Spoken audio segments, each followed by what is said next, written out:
ni Moses, ang inyong bantay panahon ng bagong henerasyon. Mula sa datos ng Project Moses powered by Genesis, atin namin ay lokal na ulat panahon sa oras na ito.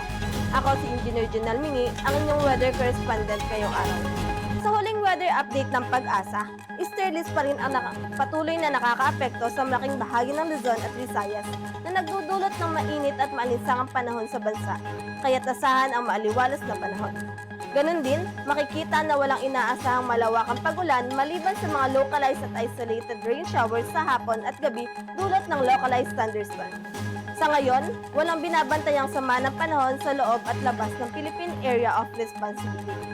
Mapapansin naman sa satellite imagery ng Mindoro na may mga kaulapang nabubuo sa probinsya, ngunit asahan pa rin ang mainit at malinsangang panahon sa susunod na mga oras na may tsansa ng kaunting pagulan. Kung kaya't patuloy na nakapagtatala ang Project Moses powered by Genesis ng aktwal na datos ng panahon, particular sa heat index at cumulative rainfall amount gamit ang site-specific localized weather station sa bayan ng Victoria at ng Nanghan. Sa nakalipas na 7 araw, ang heat index ay umabot sa 38 hanggang 46 degrees Celsius. Naitala ang pinakamataas na temperatura noong Biyernes, May 15, na umabot sa 46.5 degrees Celsius habang ang pinakamababa ay noong Martes, May 19, na umabot ng 38.9 degrees Celsius. Gayun din, nakaranas tayo ng pag-ulan na umabot sa 23.2 mm kung saan ang pinakamalakas na ulan ay naitala noong Huwebes na umabot sa 15.2 mm. Sa susunod mga oras, asahan pa rin ang mainit at malinsangang panahon na may mataas na tsansa ng pag-ulan. Pinapayuhan ang lahat na magdala ng panangga sa ulan o init ng panahon. Ito ang mga paalala para sa mga nakatakdang outdoor activities ngayong Biyernes at weekend. Tingnan muna ang lagay ng panahon. Huwag kalimutang magdala ng payong o sombrero kontra init o ulan. Sa mga motorista, mag-ingat sa pagmamaneho lalo na sa may init at maalakdubok na kalsada, ganun din kapag madulas ang daan.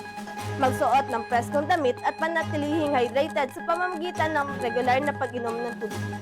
Dulot din ng pabago-bagong panahon, pinapaalalahanan ang lahat na mag-ingat at protektahan ang sarili upang makaiwas sa sipon, ubo at lagnat. Para naman sa ating mga magsasaka, mahalagang alamin muna ang lagay ng panahon bago magsagawa ng mga gawaing pambukid tulad ng pagbibilad ng ani, pagbubungkal ng lupa at iba pang aktibidad sa sakahan. Ang datos na kinokolekta ng Project Moses powered by Genesis ay mula sa actual na developed weather station na nakatayo sa Minsu Main Campus. Ito ay site-specific at nagpapakita ng actual na kondisyon ng panahon sa lokasyon. Iyan muna ang ating weather update. Muli, ako si Engineer Junal Mingi at itong ulat panahon ni Moses, ang inyong bantay panahon ng bagong henerasyon. Upang hindi mahuli sa lagay ng panahon, huwag kalimutang bisitahin ang aming official website sa projectmoses.minsu.edu.ph at ang aming official Facebook page na Project Moses powered by Genesis.